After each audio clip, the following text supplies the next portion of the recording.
Well, good morning. Hey, it's Friday, April 17th, 2020. We got a short earth science lesson here today. Happy Friday to everybody. Our learning target today. I can read some basic information off a seismogram. I can read some basic information off a seismogram. So, one of the overall goals I have for the class is for you guys to get better at reading charts and graphs. We're given information all the time that's in the form of charts or graphs.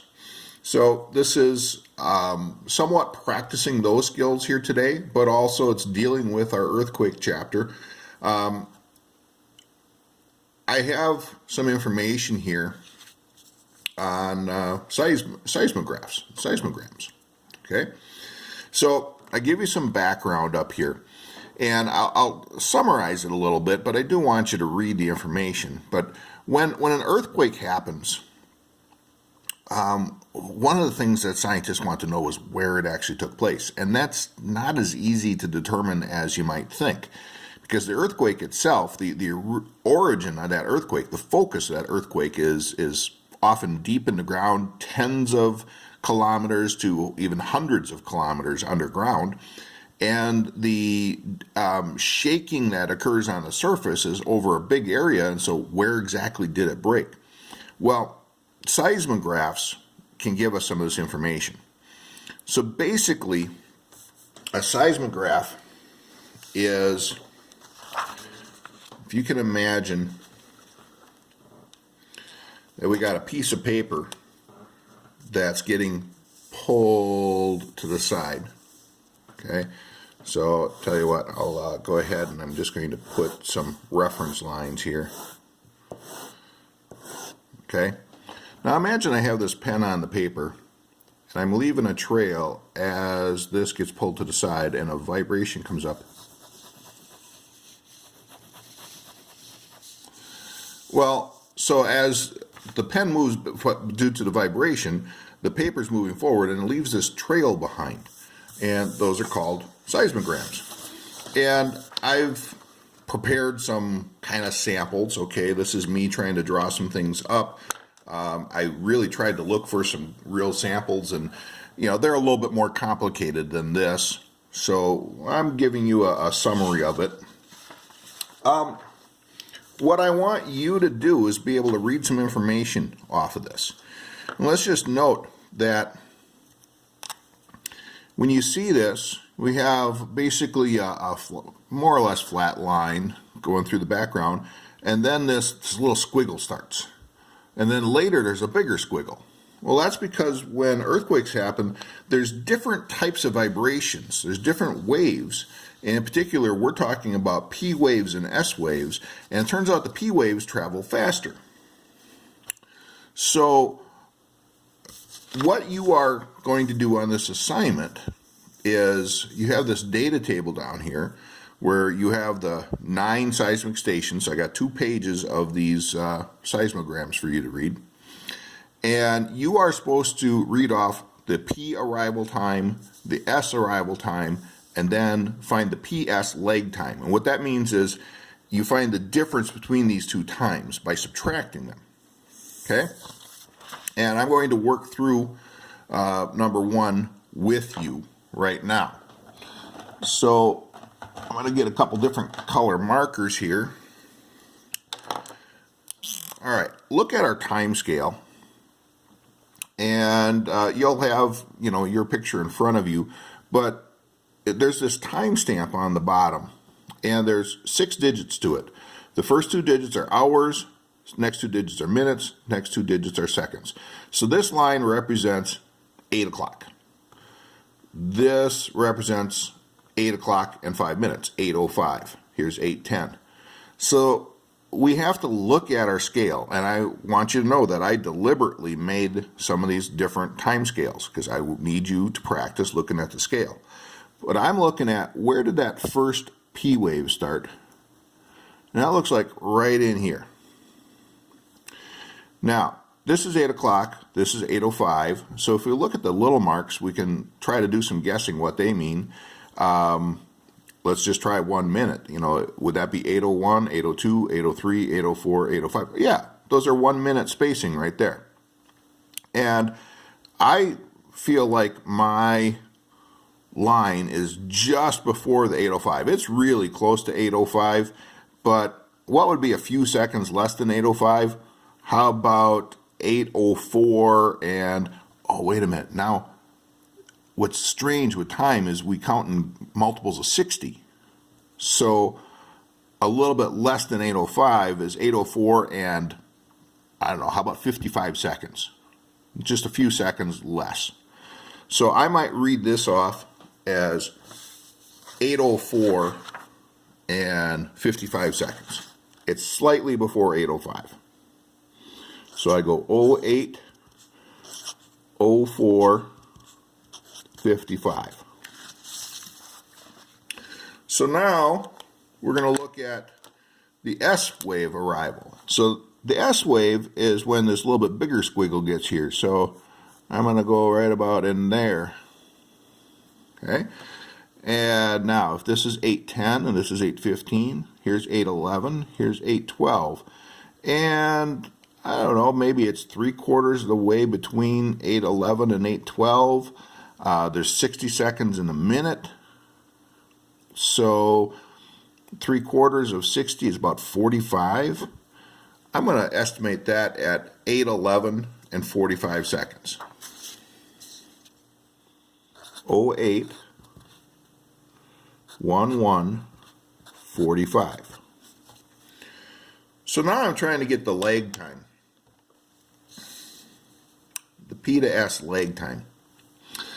So this gets a little bit tricky. I'm just going to grab a sheet of scratch paper here.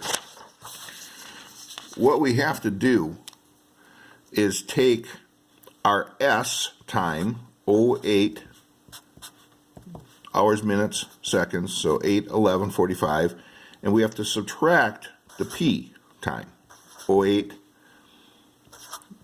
04, 55. What's tricky about it is that we've got bundles of 60, and we're used to doing math with ones, tens, hundreds, thousands, not 60s. This first subtraction works pretty good. 5 minus 5 minus 5 is 0. But now I got 40 minus 50. And so just like in other math, you'd have to carry some from this one. So I'm going to cross this off. But what's that going to do? Well, that's going to add, 1 minute is 60 seconds.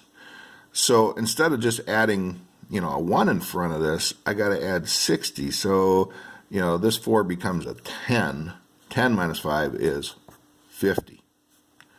Now you're welcome to play that back. But when I cross off a minute and I want to put it in the seconds column, that's 60 seconds.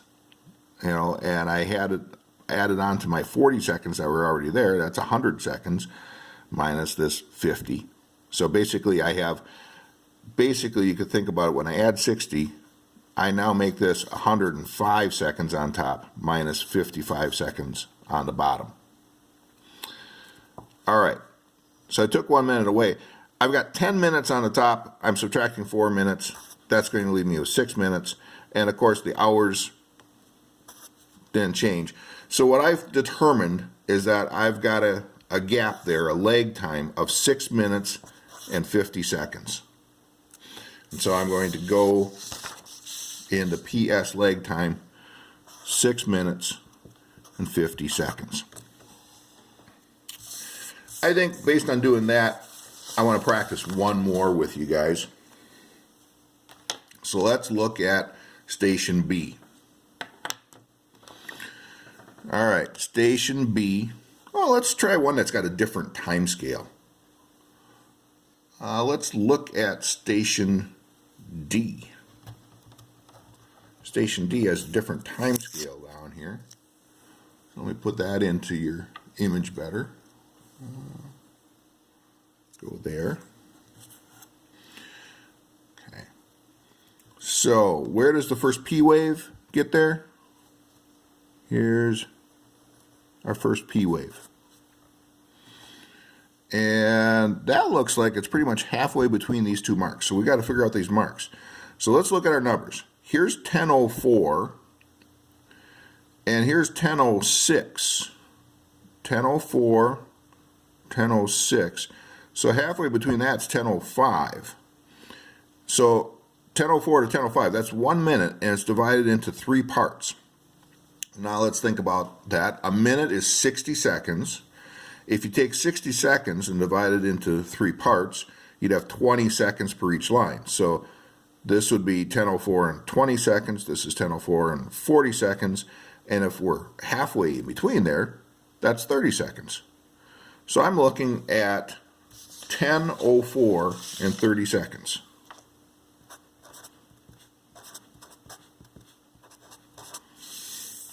Okay, now let's look at that S wave. So I'm thinking right about here is where that starts, and good news for us, that looks like it's right on a line also, a little easier. So this was 10:06, this is 10:08, halfway between was 10:07. And I'm going to call that on the line and not worry about any extra seconds. 10:07:00. Now I have to do that lag time. So I'm going to take the S minus the P. So 10:07:00 minus 10:04:30. So I'm going to try to do this better this time. If I've got 0 seconds up here and I'm subtracting 30 seconds, well, we know that doesn't work the best. So I'm going to go take a minute. I'm going to change that to 6 minutes. And so over here, that would be 60 seconds. Now I can go and say, well, 60 seconds minus 30 seconds leaves me 30 seconds. And I've got 6 minutes minus 4 minutes is going to leave me 2 minutes. And the hours just subtract out. So I have a lag time of 2 minutes and 30 seconds. And I come over here and I get 2 minutes and 30 seconds. Once we get these lag times, we're going to have another step that we're going to do with that, but that's going to come tomorrow. So what I want you to do, you've got 7 more examples. Your assignment is to complete this table, filling it in based on your seismogram samples. If you have other work that needs doing, make sure you get caught up.